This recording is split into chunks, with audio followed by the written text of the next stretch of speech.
உங்களுக்கு அமைதி உண்டாகுக. கிறிஸ்துவில் பிரியமான சகோதர சகோதரிகளே, உங்கள் அனைவருக்கும் இயேசு கிறிஸ்துவின் உயிர்ப்பு பெருவிழா நல்வாழ்த்துக்களை அன்போடு தெரிவித்துக் கொள்கிறேன். உயிர்த்த இயேசு உங்களையும் உங்கள் குடும்பத்தையும் நிறைவாக ஆசீர்வதித்து உங்களுக்கு தேவையான அனைத்தையும் தந்திட அவரிடம் ஜெபிக்கிறேன். அன்புக்குரியவர்களே, உயிர்ப்பு பெருவிழாவை கொண்டாடும் இந்த நன்னாளிலே உயிர்ப்பை பற்றியும் உயிர்ப்பு பெருவிழா திருவிழிப்பு சடங்கிலே நாம் செய்கின்ற சில அடையாளங்களை பற்றியும் உங்களோடு பகிர்ந்து கொள்ள ஆசிக்கிறேன். ஒவ்வொரு முறை நாம் நம்பிக்கை அறிக்கை சொல்லும் பொழுதும் உடலின் உயிர்ப்பை நம்புகிறேன் என்று சொல்லுகிறோம்.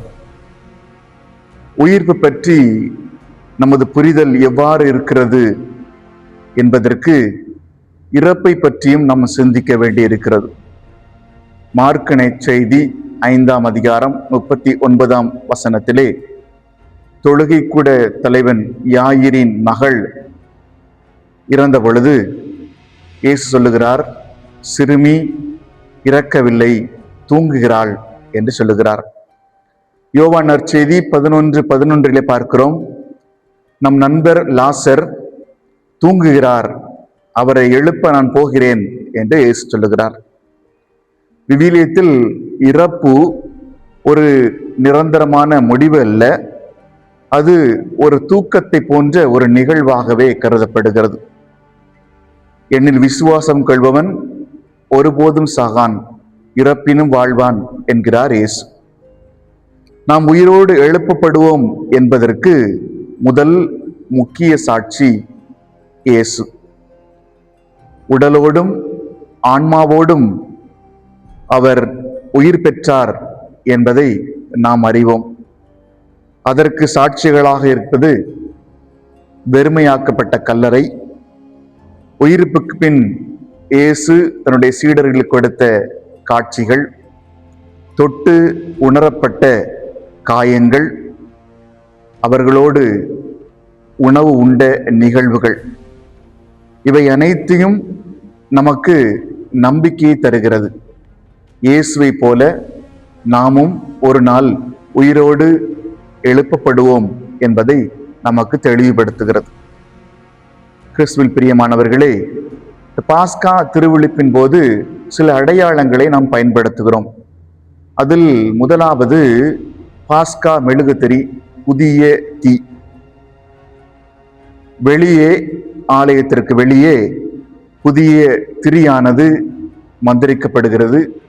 புதிய தீயானது மந்திரிக்கப்பட்டு அந்த புதிய திரியிலே ஏற்றப்பட்டு இருள் சூழ்ந்த அந்த ஆலயத்திற்குள் நாம் நுழைகிறோம். நுழைகின்ற பொழுது திரியை ஏந்தி வருகின்ற திருப்பணியாளரோ அல்லது திருத்தொண்டரோ கிறிஸ்துவின் ஒளிதோ என்று பாடுகிறார். அதற்கு நாம் அனைவரும் ஆண்டவருக்கு நன்றி என்று நாம் பாடுகிறோம். இரண்டாவது முறையாக அந்த திரி ஆலயத்தின் மத்தியில் வருகின்ற பொழுது மீண்டும் ஒரு முறையாக அருட்பணியாளர் அல்லது திருத்தொண்டர் திரியை ஏந்தி வருபவர் கிறிஸ்துவின் ஒளிதோ என்று பாடுகிறார். இறைவனுக்கு நன்றி என்று பதில் உரைக்கிறோம். இந்த ஒளி உலகின் ஒளியாம் கிறிஸ்துவை நமக்கு நினைவுபடுத்துகிறது.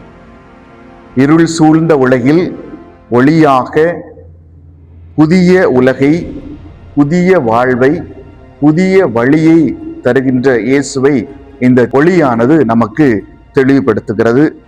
கிறிஸ்துவில் பிரியமானவர்களே, எவ்வாறு இந்த கிறிஸ்துவாகிய அந்த ஒளியிலிருந்து நாம் இரண்டாம் முன்முறை பாடுகின்ற பொழுது நாம் நம்முடைய கைகளில் இருந்த திரிகளை பற்ற வைத்துக் கொள்கிறோம். எவ்வாறு அந்த திரியிலிருந்து ஒளியாம் கிறிஸ்துவிலிருந்து நாம் ஒளியை பெறுகிறோமோ அந்த ஒளியோடு நாம் இணைகிறோம். இணைந்து நாமும் பிறருக்கு அந்த ஒளியை தருவதற்கு அழைக்கப்படுகின்றோம். கிறிஸ்துவாகிய ஒளியை நாம் பெற்றுக்கொள்கிறோம். அந்த ஒளியை பிறருக்கு நம்முடைய வாழ்வின் மூலமாக புதிய வாழ்வை, புதிய வழியை பிறருக்கு தருபவர்களாக மாற அழைக்கப்படுகின்றோம். இரண்டாவதாக, ஆலயத்தின் நுழைகிறோம். அருட்பணியாளர் பீடத்திற்கு வந்தவுடன் பாஸ்கா புகழுரையை பாடுகிறார். அதிலே விண்ணக தூதரணி மகிழ்வதாக, இப்புனித நிகழ்வின் பெருமகிழ்ச்சி பொங்குவதாக, மாபெரும் மன்னரது வெற்றிக்காக எக்காலம் தொனித்து மீட்பை அறிவிப்பதாக என்று பாடுகிறார். அன்புக்குரியவர்களே, கடந்த 40 நாட்களாக இயேசுவின் பாடுகளை சிந்தித்தோம், தியானித்தோம், தவ முயற்சிகளை எல்லாம் மேற்கொண்டோம். எல்லாம் இந்த இரவை கொண்டாடுவதற்காக. ஏதோ இந்த இரவு நமது மீட்பின் இரவு, மகிழ்ச்சி பொங்கும் மாபெரும் இரவு. நம் மன்னராம் இயேசு இருளாகிய பாதாளத்தில் இருந்து ஒளியாகிய புதிய உலகத்திற்கு வந்த அந்த இரவு. எனவே அக்களிப்போம், அகமகிழ்வோம். ஏன் இந்த இரவை நாம் மகிழ்வோடு கொண்டாட வேண்டும்? பதில் தருகிறது அதே பாஸ்கா புகழுரை. இந்த இரவு தீமையை ஒழிக்கிறது, குற்றங்களை கழுவி போக்குகிறது, தவறினோருக்கு மாசின்மையையும் துயரோருக்கு மகிழ்ச்சியையும் அளிக்கிறது, பகைமையை விரட்டுகிறது, ஆணவத்தை அடக்குகிறது, மன ஒற்றுமையை உருவாக்குகிறது என்று வாசிக்கிறோம். இப்படி நமது வாழ்வை மாற்றி பலனை, புதிய வாழ்வை தருகின்ற ஒரு உயிர்ப்பின் இரவு தரும் சவால்களுக்கு நாம் எவ்வாறு பதில் சொல்ல போகிறோம்?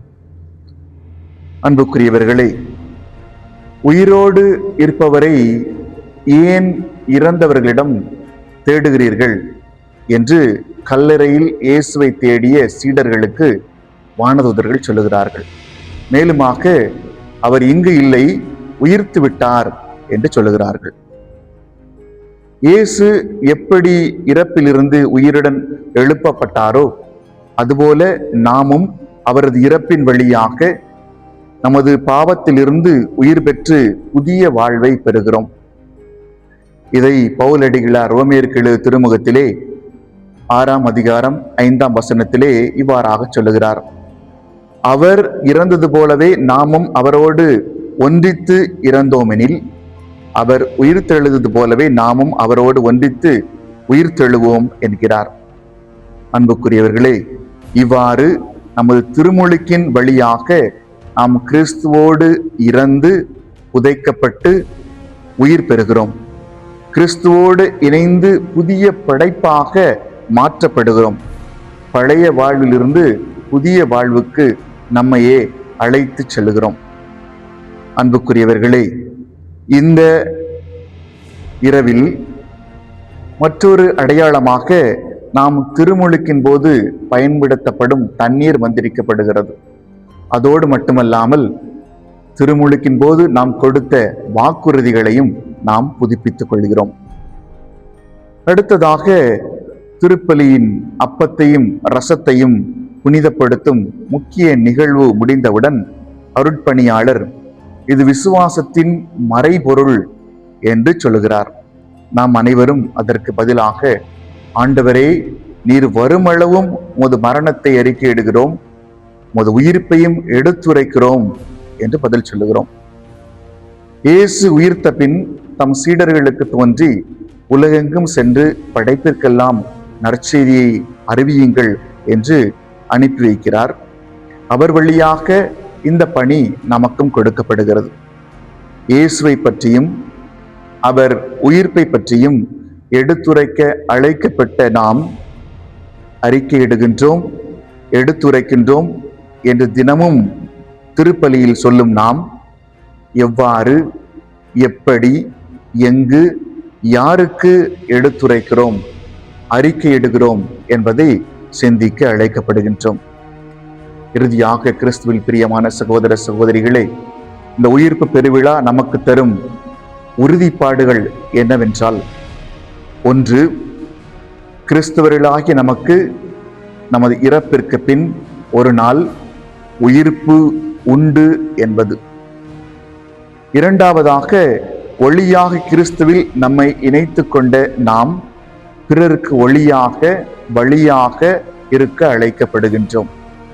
மூன்றாவதாக, இயேசுவின் உயிர்ப்பு நம் குற்றங்களை கழுவி தீமைகளை ஒழித்து மகிழ்ந்திருக்க அழைப்பு விடுக்கிறது, பிறருக்கும் மகிழ்வை தர அழைக்கின்றது. நான்காவதாக, திருமுழுக்கின் வழியாக அவரோடு இறந்து உயிர் பெற்று புதிய வாழ்வை பெற்றுள்ள நாம் பிறருக்கு புதிய வாழ்வை, புதிய வழியை அமைத்து தருகிறோமா சிந்திக்க அழைக்கப்படுகிறோம். இறுதியாக, நம்முடைய விசுவாசம் இயேசுவின் உயிர்ப்பை கொண்டாடுவதில் நின்றுவிடக்கூடாது. அவரை அறிக்கையிடுவதிலும் அவர் பால் பலரை அழைத்து வருவதிலும் அடங்கியிருக்கிறது என்பதை உணர்ந்து செயல்பட அழைக்கப்படுகின்றோம். ஒவ்வொரு நாளும் புனித வெள்ளியை கடந்து உயிர்ப்பு ஞாயிறை கொண்டாட இது நமக்கு வழிவகை செய்கிறது. பிறரும் கொண்டாட வழிவகை செய்வோம். செய்ய தயாராக இருக்கிறோமா? சிந்திப்போம். இறைவன் நம்மை ஆசீர்வதிப்பார். ஆமென்.